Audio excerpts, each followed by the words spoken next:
El nostre convidat a l'entrevista d'avui jo crec que ha fet una mena d'homenatge a un gènere que fa molts anys tots hem de deixar de practicar, el gènere epistolar. Us en recordeu? Feu memòria. Quan fa que no escriviu una carta a mà? El nostre convidat d'avui em va fer aquesta pregunta, igual que jo us l'he fet a vosaltres, ell la va fer a 44 persones. 44 persones vinculades d'alguna forma amb 44 personatges rellevants de molts camps, de la literatura, de la filosofia, del dret, de la investigació, de l'arquitectura, de la medicina, de les arts, del món empresarial. I els va fer una proposta. David Pagès, benvingut. Hola, bona tarda, moltes gràcies. Jo no vull aclarir quina és aquesta proposta, te la vull preguntar a tu directament. Tu vas agafar 44 persones, després parlarem de per què 44, i els vas fer una proposta per escriure aquest llibre que avui presentem, a Televisió Castorava, ja ho has presentat fa temps, que es diu Baules, cartes generacionals. Quina proposta els vas fer? Els hi vaig proposar el següent, que escrivissin dues cartes.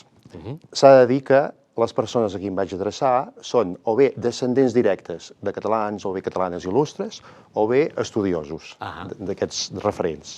I llavors els hi vaig proposar que escrivissin dues cartes. Una primera al seu antecessor o la persona estudiada corresponent i una segona carta a un jove o uns joves de la mateixa família o bé a un estudiós d'una altra generació. Per exemple, Pere Maragall, que és un net d'en Joan Maragall, doncs li vaig dir, Pere, m'agradaria molt que escrivis una carta al teu avi talment com si ell la pogués llegir, en Joan Maragall. I va fer una carta estupenda al seu avi. I una segona carta al seu fill, en Pau, i en aquesta segona carta l'anima, el convida a conèixer el seu avantpassat i l'insta a aprofundir la seva obra i fer-lo conèixer a l'altra gent. En David Pagès això ho ha fet amb gent coneguda, amb personatges molt coneguts. Ara parlarem d'alguns dels personatges que surten en el llibre i crec que les cartes val la pena llegir-les. Tant les cartes que s'adrecen als ascendents com les cartes que adrecen a... Vull pensar que les 44 personatges són 4 personatges que ja no estan vius o encara hi ha personatges que sí són vius? No, els personatges... Aquí s'adrecen les primeres cartes... Ja són traspassats, sí. Però en tot cas és un exercici que podeu fer, perquè és molt maco fer aquest exercici, és a dir, passa que hi ha algunes pautes que en David ha volgut seguir. Per exemple, no es podia triar... Qui va triar els personatges? Tu vas triar cada persona, cada autor, i per tant aquest tria el personatge, o ja vas triar, vas fer la parella, autor-personatge? Molt bé. Mira, dues coses. En primer lloc, aquest exercici que proposes d'escriure una carta, a darrere, precisament, del llibre, al darrere de tot... Hi ha un espai, carta 1, carta 2. I a més per fer una carta manuscrita, Exactament. Aquí està tot el paper pautat, com al cole, us recordeu? Doncs per fer això. I a més que quedi en el llibre, com la carta 45. Això. I proposo al lector que enviï una carta a un seu avantpassat i una segona a un descendent de la família o així. I quan a la segona pregunta que em feies, amb el temps he anat escollint els diferents personatges. Tots són personatges referents, tots són personatges únics, tots són personatges que fan llum, que han fet grans aportacions, que són referents ètics com a ciutadans, com a gent que ha treballat pel país i pel seu patrimoni. I no tots barcelonins. I no tots barcelonins. Has triat gent de tots els països catalans. Exactament. Sí. Aquí trobarà gent de la Catalunya Nord, la Simona Gai. Hi trobarà gent del Principat, de les comarques gironines. Les comarques gironines, que si vols breument parlem d'uns quants empresoners que hi creixen. Sí. I hi ha gent de les Illes Balears, de l'Alguer.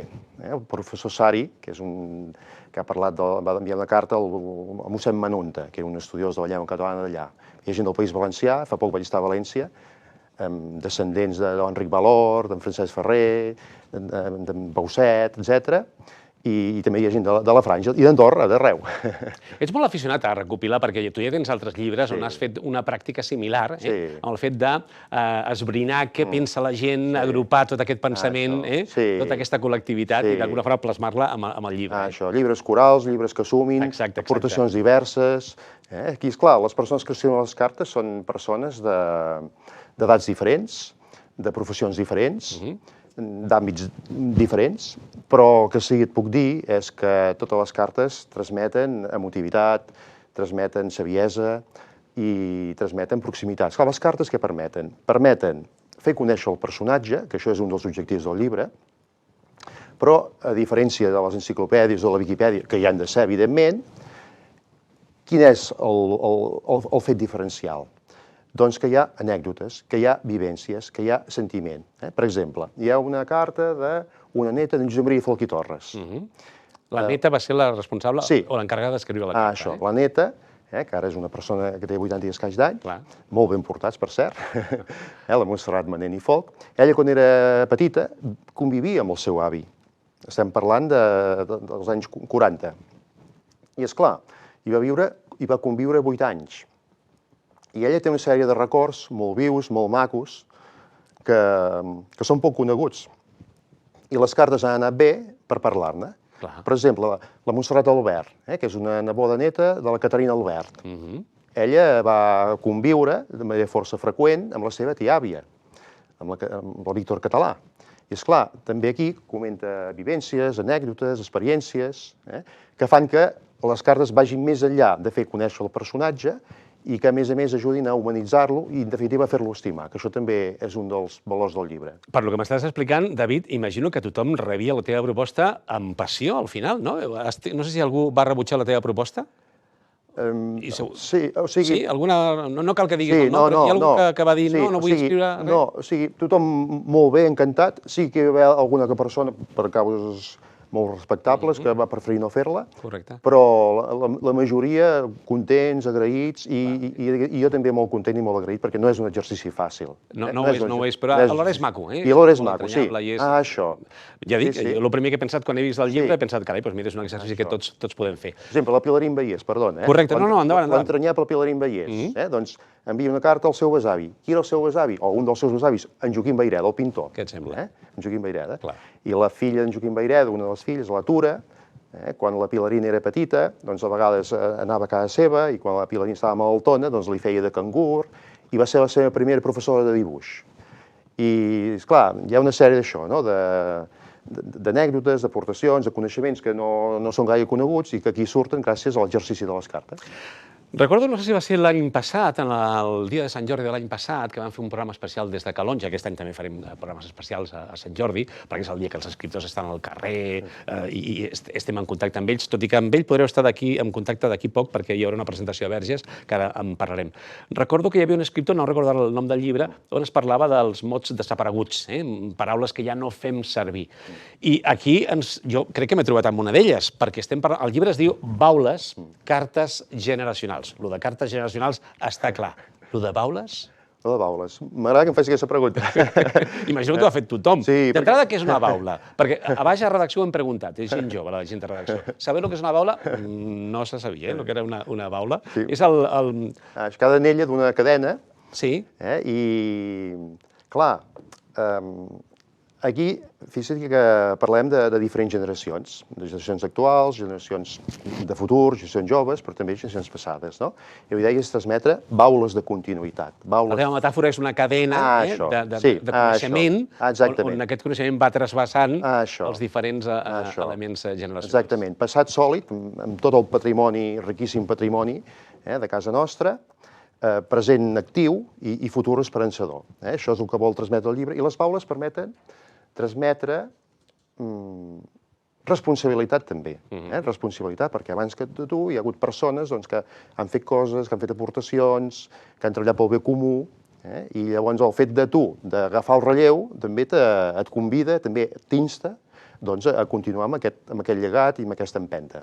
Has fet i has anomenat una dualitat entre l'autor de la missiva, de l'epístola, i el personatge. Com que tu ho has triat tot, què va ser primer? Primer triaves el personatge i buscaves qui podia escriure la carta, o a l'inrevés? O pensaves, per exemple, amb la Pilarín Vallès i deies, a veure amb qui connecto? Mira, tots els personatges que hi surten referencials, tots està molt bé que hi surtin. Que n'hi podrien haver sortit d'altres? Evidentment que sí. Quan fas una selecció sempre passa el mateix.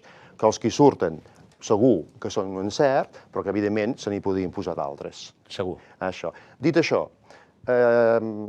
hi ha hagut diferents circumstàncies, no? Resulta que un any era un any commemoratiu d'algun dels personatges. Per exemple, Josep Pallach, que fa l'any 2020, va ser l'any del centenari del seu naixement. Doncs la seva dona, la Teresa Jové, que és viua i que és la degana dels escriptors catalans amb els seus ben portats 103 anys, i que segueix escrivint, doncs li va dedicar una carta molt maca, al seu marit, i que surt aquí i que fa goig de llegir. Doncs, per un costat, anys commemoratius. Per un altre costat, home, personatges pels quals des de sempre he tingut una especial admiració, pels quals he fet un especial seguiment, doncs vaig tenir clar que hi havien de sortir. Tot això ho has fet durant un període de 2 o 3 anys, més o menys? Sí. Vas començar el 2019, el projecte, o 2020? Sí, o sigui, va sortir... Sí, 2020-2023. Per tant, vas agafar la pandèmia de ple. Sí, vaig començar una mica abans de la pandèmia. Sí, correcte, final del 2019. Sí, això. Va influir la pandèmia en el fet de motivacional o emocional a l'hora d'escriure cartes? Sí. La gent t'ho ha comentat? Sí, perquè hi ha cartes que s'hi fa referència expressa a la pandèmia i, esclar, també ajuden aquestes cartes a donar testimoni d'una època, perquè en Jaume Sobrequés, l'historiador, que ha fet una carta al seu pare, en Santiago Sobrequés, i un altre als seus fills, doncs deia, sense pretendre-ho, ha estat un llibre d'història, perquè aquí s'hi recullen 150 anys de la història de Catalunya i del conjunt dels països catalans. I surten coses molt diverses, de diferents àmbits i de diferents circumstàncies, com ara la pandèmia del 2000. David, ara, llegit o vist en conjunt, en aquest cas llegit, les cartes, hi ha alguna cosa en comú? Algun aspecte... Hi ha un patró en les cartes que es podria dir que es fos comú? Sí. Jo els deia que les persones a qui m'adreçava que projectessin el personatge, que el projectessin, perquè tots han fet, això que et dic, grans aportacions, i que les pinzellessin, i la veritat és que tots ho han fet molt bé, de positivitat i d'optimisme. Són cartes que volen transmetre optimisme, positivitat. Això que et deia abans, no? Tenim un gran patrimoni que val la pena de projectar, perquè això ens dona confiança i això ens dona autoestima. I llavors aquestes cartes hi volen ajudar, projectar aquesta confiança i aquesta autoestima. Pues tinc moltes preguntes per fer, el que és que no tenim tot el temps que voldríem. En tot cas, jo crec que és una proposta increïble el que ens proposa David Pagès, per tant és una proposta, més surt en el moment adequat, no? El que veia el dia del llibre. Hi ha algun ordre de lectura recomanat? Tu has posat un ordre, suposo, no sé si cronològic, has fet un ordre cronològic? Bé, posar els personatges? He seguit l'ordre alfabètic. Ah, alfabètic, en aquest cas alfabètic. Proposes un ordre de lectura o realment és un llibre que pots llegir en diagonal, amb una vall, ara aquest personatge ara repeteix? Això, tu mires o agafes el llibre. Mira, llegirem en Joan Oró. La seva filla és l'Helena Oró, que viu a Londres, que per cert va fer la carta en anglès i llavors surt també traduït al català. Molt bé. I, doncs mira, en Joan Oró, doncs llegeix en Joan Oró. Un altre dia, ostres, mira, Folgui Torres, que deia abans, o l'Alexandra Galí, la Maripepa Colomer, que la Maripepa Colomer és un personatge extraordinari, va ser la primera dona aviadora de Catalunya. Als anys 30 es va treure la llicència de conduir i, bueno, és una persona fantàstica. I vaig tenir el privilegi que el fet de voler fer cartes sobre aquesta senyora em va portar a conèixer la seva filla, la Montserrat Carrers, que viu a Londres, ja va néixer a Londres. Quina experiència més maca, aquesta de Baules Cartes Generacionals. Per cert, per la gent del Baix Empordà, que sapigueu, la setmana que ve, és la setmana que ve, La setmana que ve, sí. A Verges, el divendres que ve, d'aquí en 7 dies, a Verges, a les 7 de la tarda, al Cafè de la Plaça, que esperem que faci un dia meravellós i una tarda meravellosa, al Cafè de la Plaça, ja prenent un cafè, i amb la presentació d'en David, que estaràs ben acompanyat. Estaré molt ben acompanyat. A banda de per la teva filla, que posarà música a l'acte. Exactament. La Mireia posarà música. També tindràs companys al teu voltant, En Joan Sorroca, que és un educador, i en Martí Pagès, que és un estudiant de filologia catalana molt castís. Pues molta sort en la venda d'aquest llibre. Crec que passarem una molt bona estona llegint aquest llibre de Baules, Cartes Generacionals, alhora que també farem una mica d'història o aprendrem una mica d'història. Moltíssimes gràcies, David, per la teva visita. Moltes gràcies. Si em permets, un dels personatges que surt és en Rafael Masó, que evidentment està vinculat amb S'Agaró, amb l'urbanització. Que a més aquest any és el del centenari, per tant és un dels personatges clau en aquest cas d'aquest llibre, si busquem la proximitat geogràfica en aquest cas. A veure si ens trobem a trobar un dia per parlar una mica de personatges i d'aquesta experiència. Molt bé, d'acord, moltes gràcies, Pere.